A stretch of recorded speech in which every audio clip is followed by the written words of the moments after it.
Welcome. This will be my video on M.O.D.O.K.s Season 1 Episode 10, Days of Future M.O.D.O.K.s. The episode is rated CVMA, so this video B. There will be spoilers for these 10 episodes, possibly other Marvel, we'll see. And yeah, other than the fact that, we're not getting more M.O.D.O.K., and this is quite the cliffhanger ending, I did love this episode. I think I will just very briefly... I'll acknowledge I don't know how I managed to forget to note, but in the episode, I think it was the episode right before this one, the, shit, while I was talking, I completely forgot. See, this is why I sometimes say the end of a sentence at the start, so I don't fucking forget. Whatever. Maybe I'll remember it over the course of the rest of the video. Anyway, so hypothetically, I imagine a second season would have been M.O.D.O.K. trying a bunch of different things, to get his family there so that he isn't so lonely. So obviously time travel, he would try out different things that could accomplish that. You could have something with him looking at alternate dimensions. You could have him looking at other universes in the multiverse. You could have clones, scrolls. Did I already mention robots? Various things. I could totally see that being, yeah. Anyway, let's see. Yes. So I'm gonna try to keep this more or less chronological as much as I can. Yeah, it was indeed very cool that, the bar mitzvah is the last, overall setting that isn't, the future after, conquering the world and such. Because that was actually one of the first things that they even have that clip in this very episode where he said, spoiler alert, I'll release doves. And... let's see. Yeah, I don't know, in a sort of weird way, it feels like the entire season was building up to that, and certainly him being happy with his family again has been one of the major conflicts throughout. So I did really appreciate that. And yeah, they fully bring it to a head with, because I think a strong case could be made. The main conflict of this entire season was, is he going to focus on selfish shit like conquering the world, or is he going to try to make his family happy, or his family fappy? And I guess that does bring us to, yeah, the two lose. We didn't see that much of multiple lose in the episode before this one, but they certainly do. I don't know for sure, but it felt like Ben Schwartz was having the time of his life playing to lose. And I kind of fucking love that it doesn't seem to matter to anyone which one is the robot clone and which one is the real one. And at first he's clearly so annoyed, very, teenager doesn't want to be doing what they're being made to do by an authority figure, as he's reading from the Torah, and then he starts singing and has a duet with himself. And I guess that does, yeah. And the thing about, there are no kids coming. He said he wanted to be an intimate event. No, he said Entenmann's. That's the only food served? Wow. And, the part where... yeah, the thing about, he finally tells her that he was told, oh, Lou's not taking the divorce well. And the thing about, how he does baby talk now because he saw his parents having sex. Jesus fucking Christ.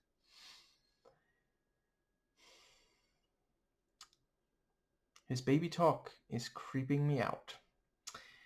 And, I don't even know if I hope anyone does get that reference, because I kind of feel bad about remembering that fucking... yeah. moving on. The let's see.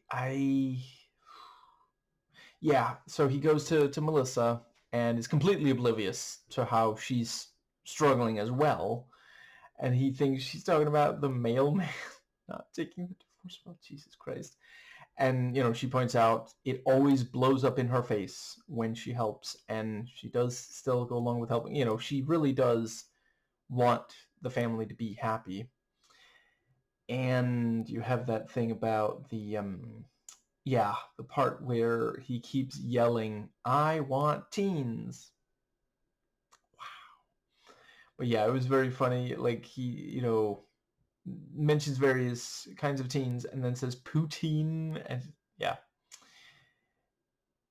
And yeah, he thinks like his idea of where teens would be at this particular time is like this old-timey, like, Jesus Christ. Sound like fucking Mr. Burns or something. Or I guess possibly Skinner. And yeah, she goes, they go to the mall. And she's just saying, "Hey, you're cast for this. Okay, fine, we'll fake an audition." And he's trying to like catch them with a net. Like, Jesus Christ. And yeah, she says, "Oh, it's like this, shit. I forget what show she mentioned, but something that would appeal to teenagers." And then, he says, "Oh, it's like Night Court." And she's like, "Yeah, mixed with Night Court." "No, it's Night Court meets Night Court." And they, of course, don't know what the fuck Night Court is. Jesus Christ. He genuinely has no idea what young people like. And then he's like, "Okay, I will show you Night Court, young man." And the, ends up being revealed. There is no real show. And I love how he keeps, like, he is so fucking self-sabotaging. Literally, they need people there. He promised, I love the part where as soon as he promises, she's like, "Oh no." I think there's a lot of straight women who can relate to that. When a straight man in your life says that he promises not to let you down, that's when you know you're about to be let down. And I think that brings us to the... But yeah, they are doing terrible line reads, but they're not there to act. They're just there so that Lou doesn't feel alone. Jesus Christ. And, the first one is terrible. And then the second one is equally as terrible, but somehow he thinks she's amazing. And he imagines just, like, yeah, getting her under a really horrible contract, like one of those they had back when, movie studios pretty much owned actors for years. Or I guess the modern equivalent might be something like one of those MCU contracts that they had, at least early in the MCU. And yeah, then he drives up and Super Adaptoid still just trying to be part of it, like, beep, beeps, beeps. "Oh, I detect a heavy load in the driver's..." Jesus Christ. And yeah, "Please tell me you brought kids." "I did, in the sense that they were kids or larvae or whatever they used to be." And he literally did just bring everyone. Like, he brought Melter's buddies, the all the ones he was going to do a heist with in an earlier episode. He brought those literal party animals, and some of the I forget what they're called, but those the yeah, the ones that Austin was worried people would start fucking and that reproduced at an alarming rate.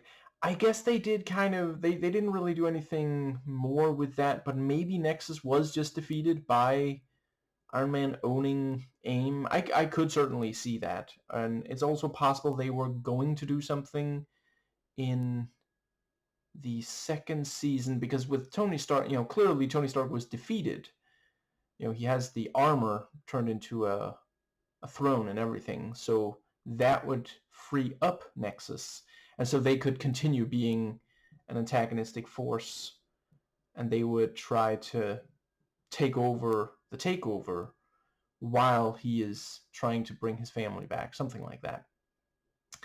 I wish they had ended it on something more definitive and just like sort of left the door open, but that's some of these, MCU adjacent shows are very hit and miss. I do think overall the MCU shows themselves do tend to be pretty good at ending in a way that is sufficiently definitive, or at least at a point where it's like, okay, I can figure out my own ending from here. But this, like, I would have loved 10 episodes of him trying to get his family back using all the different technologies that comic book media can conjure up.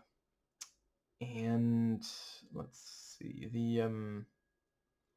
yeah, he tries to cheer up Lou with a crumb cake, just how he likes it. All crumb, no cake. And he's like, where's cake? You know you fucked up when you bring cake to someone and that makes them more unhappy. Like, god damn. I think if you brought me cake, I might forgive, like, almost anything. That would, yeah. Anyway, I feel like, is there something I'm missing? Yeah, it was really cool that, Melissa finds out, no, her dad really does care, and the thing about, like, yeah, it does, he's trying to be nice, but it sounds like, what did she say? Are you a skating perv? Because, like, yeah, there are adults who will, watch young people do something real challenging, and they'll just say, what? I admire them, it's very impressive how they can do that thing, and yeah, deep down it's sexual, and we're never gonna get justice for the victims of Epstein, are we? I guess this is a decent time to recommend, if you haven't already watched, I cannot believe I'm blanking on her name. Okay, I will have it momentarily. So I am thinking of it's right around here we go. Yeah, Zoe B's Why Are Patriotic Board Games is a really excellent video. Now, I think, yeah, and the fact that, the Loos are not enjoying, the party, and the Super Adaptoid is the chair pair that both of them can sit on. He's like, I'm contributing. I'm gonna miss his attitude. He's got a really, really positive, just like, we can do this. And I think that might, yeah, it was genuinely kind of nice how, yeah, the thing the Loos are upset about. Yeah, and also the part, can I please just talk to one of you without it being baton back and forth, and then they are finishing each other's sentences, and it's so, oh my god. And yeah, he's like, no, I want to spend time with you, and that is a thing that actually, like, yeah, just because it seemed like he wasn't taking the divorce well doesn't necessarily mean, like, there's a well-documented, it is very much a thing. There are a lot of adults who do not understand children. And I'm not saying I'm an exception to that rule. I'm saying we all gotta do better. To be clear, I personally don't have that much to do with children. I don't have any of my own.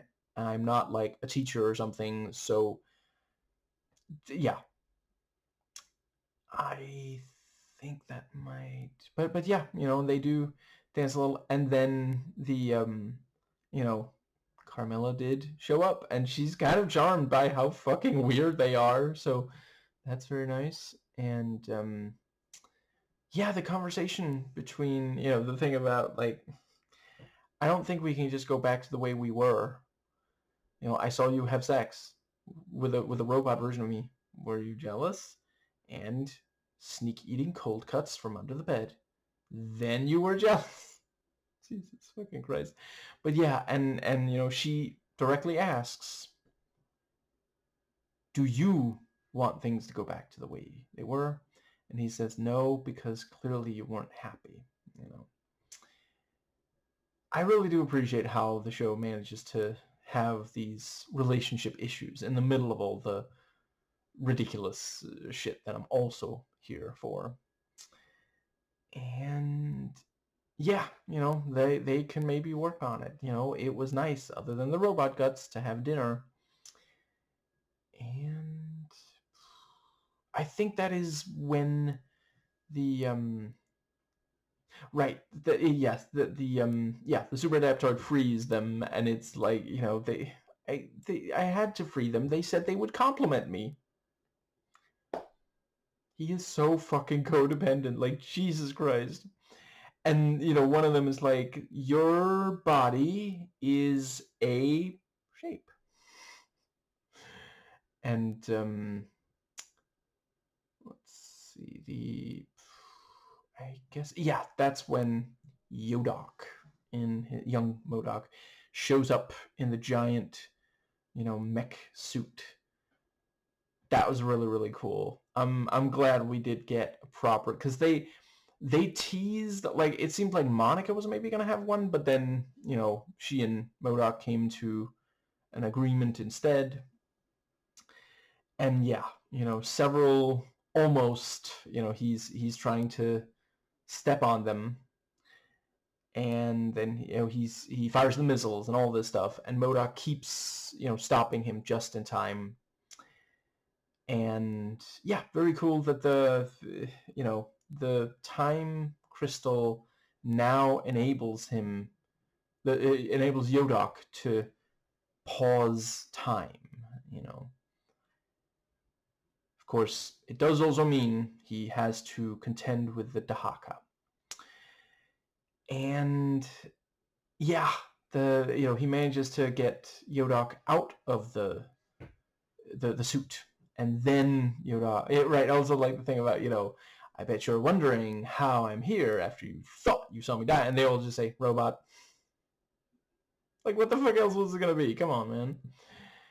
And the I will say, I fell for it when I saw, you know, watched the episode. Was it the one right before this one? No, wait, no, it was before, wasn't it? Anyway, yeah. But yeah, once we get back, yeah, it's got to be, you know, that was a robot. So, and then he explains, you know, he's there to give M.O.D.O.K. all he ever wanted. And it is one of those things where, I mean, it must be that M.O.D.O.K. went unstuck through time and, you know, saw all their deaths and failures after his robot died, because he certainly wasn't acting like, or did he put the robot there and the robot went off script while he was, he was definitely trying to kill M.O.D.O.K. Like, he almost did. You know, Melissa had to kill the robot and then repair M.O.D.O.K. to save his life. But yeah, and all the various failures. Even Hawkeye kills him. And he's like, well, it can't get any worse. And then the turkey man gets him. Jesus fucking Christ. And then he dies on the toilet, like Elvis. And that goes on for a while. Like, Jesus Christ. And yeah, he takes him back, shows him childhood, and then says, you know, you can have it, but your family has to die. And that genuinely was a, I guess I already said, yeah, it was really, really compelling to see. And they do that classic trope of, you know, he gets everything he thought he wanted, but now he changed his mind and he's gonna move heaven and earth to get it back.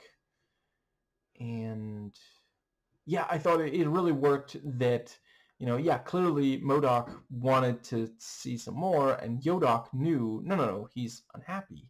The M.O.D.O.K. that conquers the world is miserable, you know, and we see his eyes just briefly, you know, there in the, because they're behind the throne, And like it's hard to tell when you first see it, you know, like in retrospect you realize, but when you first see it, it's like, did he realize they were there? Like he maybe was like, oh, is something behind me?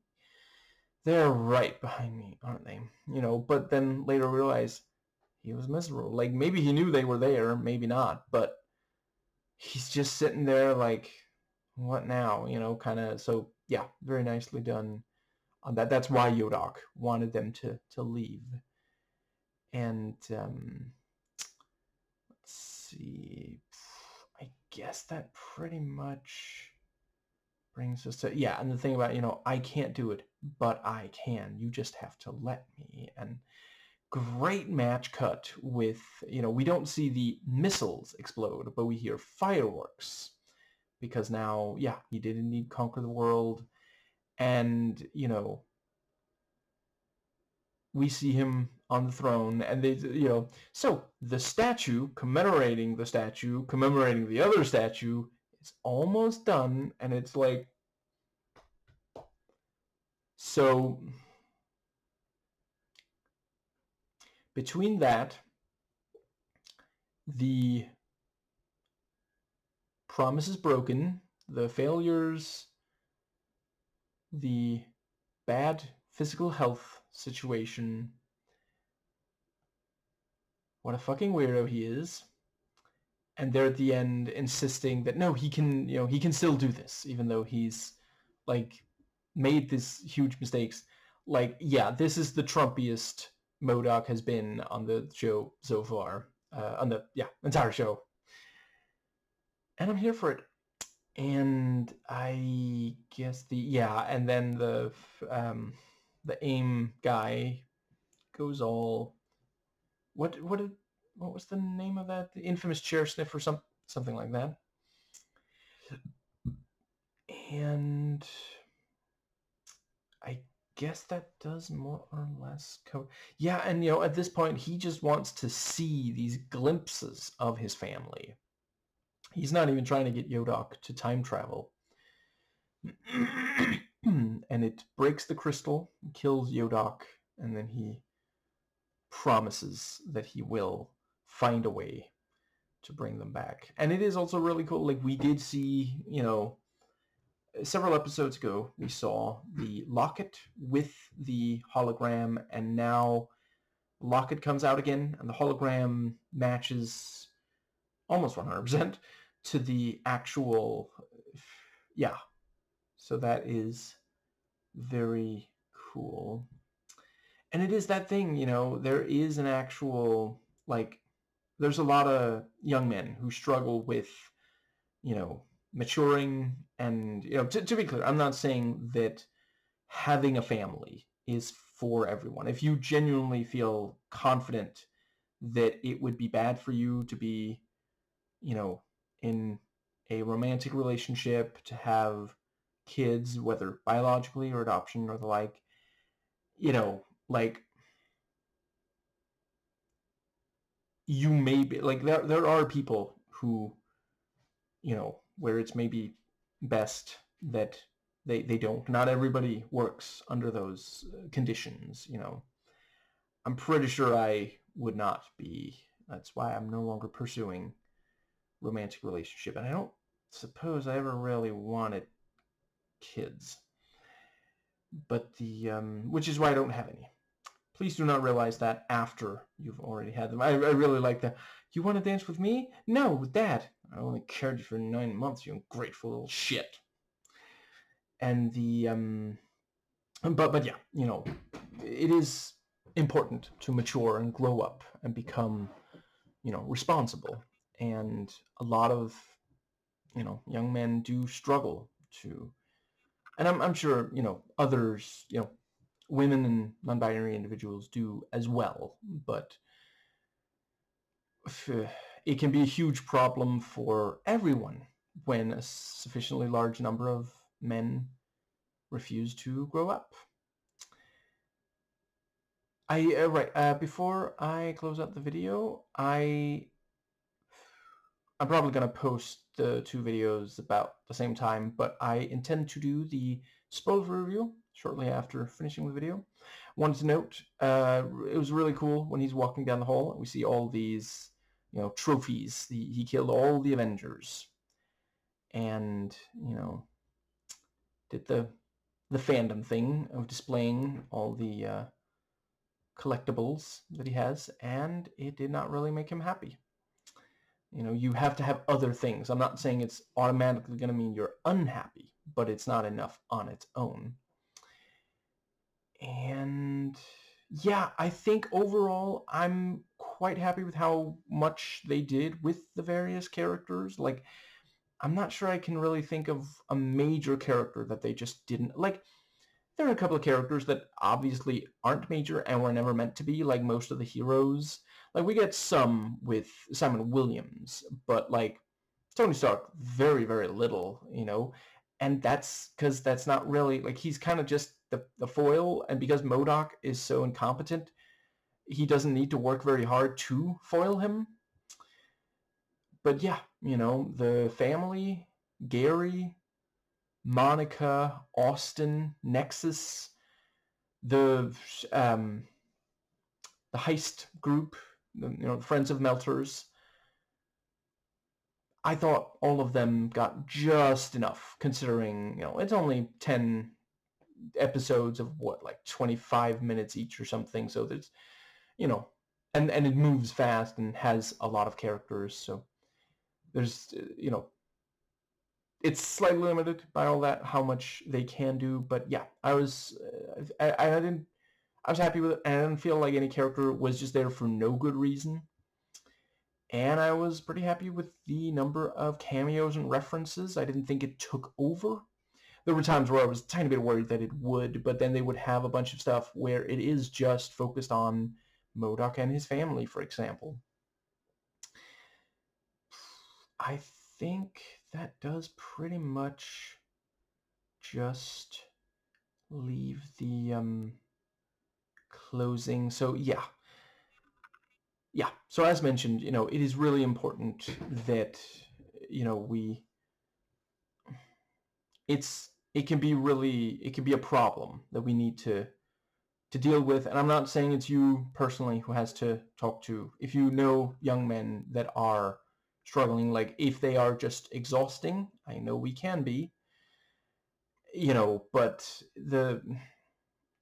I think a big part of it needs to be like there need to be stuff done by government. And I'm not saying that should only benefit young men, but it's an actual problem. The death of third spaces, for example, and I'm afraid I forget who, but I saw someone recently point out male loneliness crisis, sure, but like everybody's lonely right now. It's just and yeah, it is sadly true. Like when it happens to cishet white men, suddenly it's a problem, and before it was like, is it really that bad?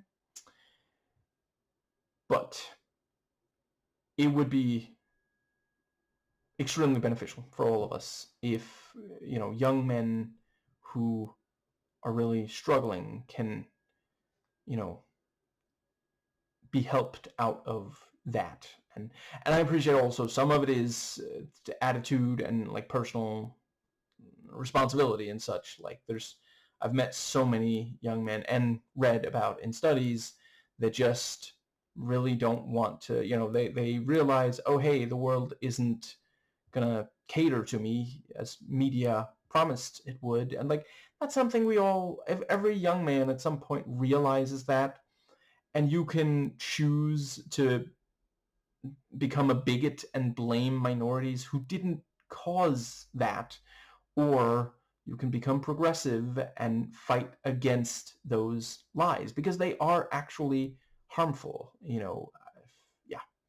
But when young men do not get out of this situation of just being angry, they end up joining ICE.